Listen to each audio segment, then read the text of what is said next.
राम मोहन रॉय भारतीय पुनर्जागरण के जनक, एक भारतीय सुधारक और लेखक थे, जो 1828 में ब्रह्म सभा के संस्थापकों में से एक थे, जो भारतीय उपमहाद्वीप में एक सामाजिक धार्मिक सुधार आंदोलन ब्रह्म समाज के अग्रदूत थे।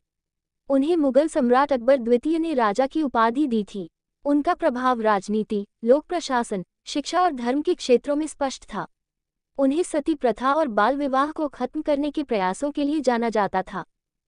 रॉय ने गौड़ीय व्याकरण लिखी, जो पहली पूर्ण बांग्ला व्याकरण लिखित पुस्तक थी। राम मोहन रॉय का जन्म राधानगर, हुगली जिला, बंगाल प्रेसिडेंसी में हुआ था। उनके परदादा कृष्णकांत बंद्योपाध्याय एक रारी कुलीन ब्राह्मण थे।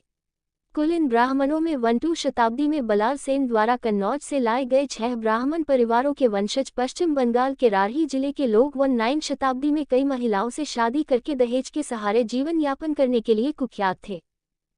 कुलीनवाद बहुविवाह और दहेज प्रथा का पर्याय था, जिसके खिलाफ राममोहन ने अभियान चलाया। उनके पिता रामकांत एक वैष्णव थे, जबकि उनकी मां तारिणी देवी एक शैव परिवार से थी। वह संस्कृत, फारसी और अंग्रेजी भाषाओं के महान विद्वान थे और अरबी, लैटिन और ग्रीक भी जानते थे।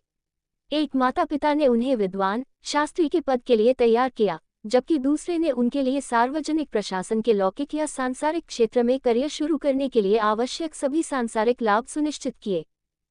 उद्धरण वांछित इन दो माता पिता के आदर्शों के बीच उलझा हुआ है। बचपन में राम मोहन जीवन भर इन दोनों के बीच झूलते रहे। अपने बचपन के दौरान राम मोहन राय ने सती होने के कारण अपनी भाभी की मृत्यु देखी। 17 वर्षीय लड़की को चिता की ओर घसीटा गया, जहां राम मोहन राय ने उसकी भयभीत अवस्था देखी। उसने विरोध करने की कोशिश की, लेकिन कोई फायदा नहीं हुआ। उसे जिंदा जला दिया गया। लोगों ने महासती महासती महासती महान पत्नी उसकी दर्दनाक चीखों पर। राम मोहन राय की 3 बार शादी हुई थी। उनकी पहली पत्नी की मृत्यु जल्दी हो गई। उनके 2 बेटे थे, 1800 में राधा प्रसाद और 1812 में दूसरी पत्नी से राम प्रसाद, जिनकी 1824 में मृत्यु हो गई।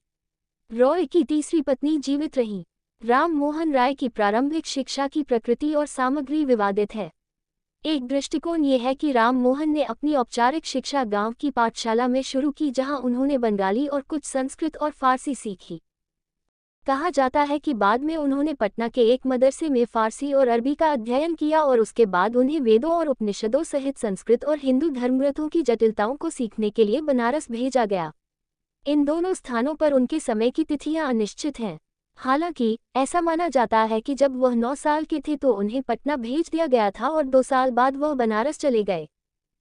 आधुनिक भारतीय इतिहास पर राम मोहन रॉय का प्रभाव उपनिषदों में पाए जाने वाले वेदांत स्कूल ऑफ फिलॉसफी के शुद्ध और नैतिक सिद्धांतों का पुनरुद्धार था।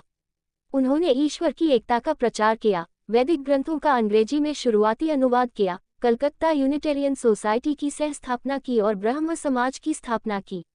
ब्रह्म समाज ने भारतीय समाज के सुधार और आधुनिकीकरण में प्रमुख भूमिका निभाई। उन्होंने विधवाओं को जलाने की प्रथा, सती प्रथा के खिलाफ सफलतापूर्वक अभियान चलाया।